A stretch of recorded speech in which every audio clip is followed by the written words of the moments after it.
La famille Golf s'agrandit encore, il s'agit cette fois d'une hybride rechargeable appelée GTE. Dans GTE, on trouve le GT de GTI et GTD, une volonté de la part de Volkswagen puisque cette GTE affiche 204 chevaux en cumulant essence et électricité et affiche des performances de presque sportives.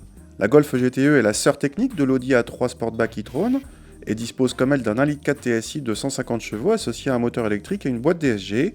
La Golf GTE se reconnaît de l'extérieur à ses badges, ses étriers et liserés bleus ainsi qu'à ses feux entièrement à LED et feux diurnes en C. A l'intérieur, on retrouve l'esprit des GTI et GTD avec des sièges au motif identique si ce n'est la couleur du liseré, là encore bleu, au lieu de rouge sur la GTI et gris sur la GTD. Le combiné d'instruments reçoit une jauge de puissance à gauche et la console centrale comporte des boutons spécifiques, un pour rouler à l'électrique seul, d'autres pour obtenir des performances maximales. À l'arrière, les passagers sont assis comme dans une Golf normale. En revanche, le coffre est plus petit à cause du réservoir d'essence reculé. Il passe de 380 à 272 décimètres cubes, soit autant que celui d'une citadine.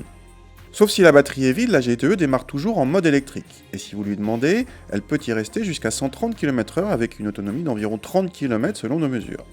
Lorsque le moteur thermique se met en route, la discrétion reste de mise.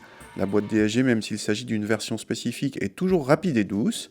En sensation, cette Golf ne change pas beaucoup de ses sœurs thermiques si ce n'est par son poids élevé, plus élevé même que celui de la Golf entièrement électrique. Du coup, on sent plus d'inertie dans les virages, mais rien de bien méchant.